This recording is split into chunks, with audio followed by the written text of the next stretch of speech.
Moin zusammen. Wie bereits im letzten Video angekündigt, arbeite ich aktuell an einem neuen Großprojekt. Und zwar habe ich mir die Frage gestellt, ob es möglich ist, mittels künstlicher Intelligenz den Aktienmarkt zu schlagen. Bei der Recherche zu diesem Thema bin ich auf verschiedene Persönlichkeiten und Möglichkeiten gestoßen, die ich als Inspiration genommen habe zur Entwicklung meines ersten eigenen neuronalen Netzes. In diesem Video gebe ich euch einen Einblick hinter die Kulissen des Projektes. Ich erzähle euch, wie ich auf das Projekt gekommen bin, wie ich das Projekt realisieren möchte und was der aktuelle Stand des Projekts ist. Viel Spaß! Kurz für diejenigen, die mich noch nicht kennen. Mein Name ist Niklas, ich bin 22 Jahre alt und lege seit rund 2,5 Jahren mein Geld am Kapitalmarkt an. Seit meinem 18. Lebensjahr arbeite ich als Softwareentwickler im Familienbetrieb im Bereich Finanzen und Wirtschaft. Und genau aus dieser Überschneidung der beiden Themenfelder, zum einen die Arbeit als Softwareentwickler und zum anderen das Interesse für den Kapitalmarkt, ist auch die Idee des heutigen Videos entstanden, über die ich heute mit euch sprechen möchte. Doch wie bin ich eigentlich auf den Bereich Börse und Wirtschaft im Allgemeinen gestoßen? Die ersten Berührungspunkte mit der Wirtschaft hatte ich schon relativ früh in meiner Kindheit, aufgrund der Selbstständigkeit meines Vaters.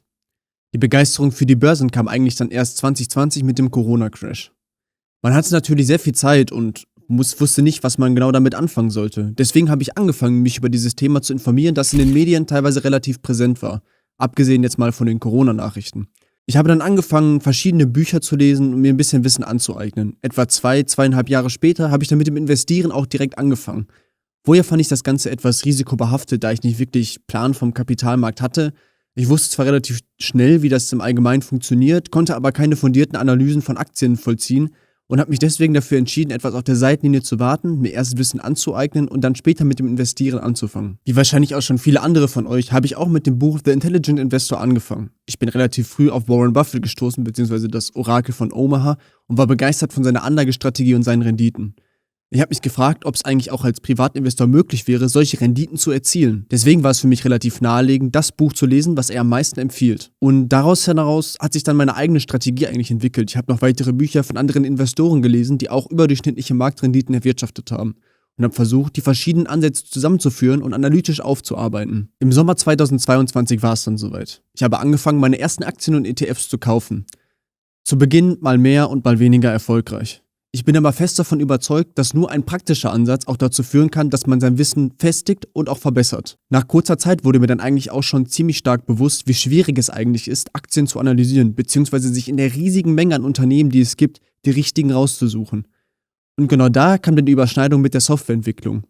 Meine Zeit wurde immer knapper, da ich auch beruflich ziemlich stark eingebunden war. Und genau deswegen habe ich versucht, meine Anlagestrategie zu systematisieren. Ich habe versucht, meinen Gedankengang mathematisch aufzuarbeiten und in Formeln darzustellen. Und das Ganze hat soweit auch relativ erfolgreich funktioniert. Ich habe über Monate hinweg ein Programm entwickelt, was das Ganze dann mathematisch darstellt und für mich automatisch eine Vorauswertung getroffen hat. Basierend auf dieser Auswertung habe ich dann immer noch die Unternehmen händisch analysiert. Und genau diesen Schritt möchte ich dann in der nächsten Zeit auch noch ersetzen. Das soll mittels eines neuronalen Netzes passieren. Der alte Algorithmus ist über die Zeit immer weiter gewachsen und hat immer neue Bestandteile hinzubekommen und neue Datensätze, auf denen er arbeiten kann. Das Ganze muss natürlich jetzt wieder ein wenig umgemünzt werden, um das Prinzip eines neuronalen Netzes zu passen. Ich möchte an dieser Stelle aber erstmal ein paar Begrifflichkeiten klären. Denn künstliche Intelligenz, Deep Learning, Machine Learning wird alles immer in einem Großen und Ganzen erwähnt. Doch es sind prinzipiell immer Unterkategorien. Künstliche Intelligenz ist sozusagen das große Ganze und Machine Learning ist eine Stufe darunter und Deep Learning ist prinzipiell der Kernbereich, sozusagen dann das neuronale Netz. Mit einem neuronalen Netz wird sozusagen die Theorie der Funktion des menschlichen Gehirns in Maschinencode bzw. in Form von einer Programmiertechnik umgesetzt. Das heißt, man versucht, die Prozesse im Hirn technisch nachzuahmen. Das neuronale Netz bietet aber einen gigantischen Vorteil im Vergleich zu einem stinknormalen Algorithmus. Denn ein Algorithmus ist meist statisch, das heißt, er hat feste Werte und Gewichtungen, die sich nicht ändern bzw. manuell von dem Entwickler abgeändert werden müssen. Das neuronale Netz hingegen kann selbst in Anführungsstrichen lernen. Und genau diesen Effekt möchte ich mir auch zunutze machen. Basierend auf dem gigantischen Datenbestand, den es gibt zu Aktien und zu Ökonomie, News Sentiment und so weiter, möchte ich ein neuronales Netz trainieren, das genau das umsetzt. Ich möchte weg von meinem strikten Algorithmus mit festen Gewichtungen und ein Programm haben, was sich selbst trainiert, selbst lernt und sich selbst an die aktuelle Situation anpassen kann. Damit möchte ich mir dann zukünftig die Arbeit ersparen, selbst Aktien analysieren zu müssen und habe quasi dadurch meinen eigenen Analysten bzw. fast schon ein Analystenteam, da das Programm in der Lage sein wird, über 2500 Aktien weltweit selbst zu analysieren und die besten rauszusuchen. Und dass das Ganze funktionieren kann, hat der Mathematiker und Hedgefondsmanager James Simmons bereits bestätigt. Dieser ist leider im letzten Jahr verstorben. Mit seinem Hedgefonds The Medallion Fund konnte er eine jährliche Rendite von 66% erzielen in einem Zeitraum von mehr als 20 Jahren. Genau er hat mir die nötige Motivation am Ende gegeben, ein solches Projekt selbst umzusetzen. Doch eine Sache ist mir schon relativ schnell zu Beginn der Recherche bewusst geworden. Das Ganze wird verdammt teuer werden.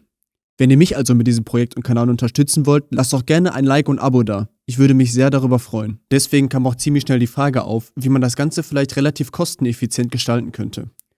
Ich möchte also zuerst das Projekt in verschiedene Teile aufsteilen und eins nach dem anderen abarbeiten. Zunächst einmal soll sich das Neuronetz um die Fundamentalanalyse drehen. Als zweites soll dann beispielsweise das News-Sentiment hinzukommen und zuletzt noch Abschnitte wie Ökonomie oder auch Commodities, da Wirtschaft ein riesiges Geflecht ist, was miteinander interagiert. Und umso mehr Daten ich habe und umso mehr Neuronen bzw. Ebenen ein neuronales Netz hat, desto besser kann es werden. Ein neuronales Netz skaliert nämlich auf 3 verschiedenen Ebenen. Zum einen einmal auf der Datenlage, zum anderen auf der Größe des neuronalen Netzes, das bedeutet, wie viele Neuronen und Ebenen hat es. Und das letzte ist die Trainingsintensität, das heißt, wie oft wird ein neuronales Netz trainiert. Das ist natürlich wiederum abhängig auch von der Datenlage. Das heißt im Umkehrschluss, umso größer das Netz wird, umso mehr Daten man hat und umso mehr Trainingsläufe man hat, desto stärker muss die Hardware sein. Und genau aus diesem Grund möchte ich prinzipiell Unternetze bauen, die ich nach und nach trainiere auf Basis meiner Daten. Somit könnte ich vielleicht etwas hardware-effizienter arbeiten und am Ende das große und ganze neuronale Netz zusammensetzen. An dieser Stelle möchte ich aber noch auf den Unterbereich News eingehen. Ich werde wahrscheinlich hier kein eigenes neuronales Netz programmieren, sondern auf Sprachmodelle wie GPT 4.0 zurückgreifen. Denn das Ganze ist natürlich extrem kosten- und rechenintensiv. Deshalb möchte ich mir den Teil sparen und lieber auf aktuelle Modelle zurückgreifen und diese nutzen. Fassen wir also einmal zusammen. Ein neuronales Netz könnte uns extrem dabei helfen, unsere Renditen am Aktienmarkt zu verbessern bei weniger Aufwand.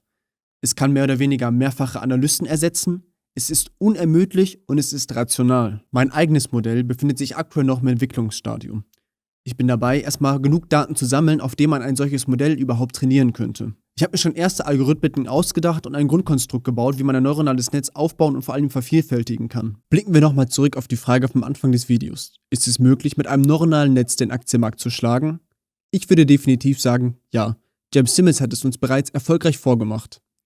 Ich bin natürlich noch einiges davon entfernt, ein solches neuronales Netz fertig entwickelt zu haben. Ich weiß noch gar nicht so recht, was mich eigentlich alles erwartet. Aber ich bin gespannt. Wenn ihr mich also auf meiner Reise hin zu meinem ersten eigenen neuronalen Netz begleiten wollt, lasst doch gerne ein Abo und Like da. Ich hoffe, wir sehen uns dann beim nächsten Mal. Bis dahin, ciao, ciao.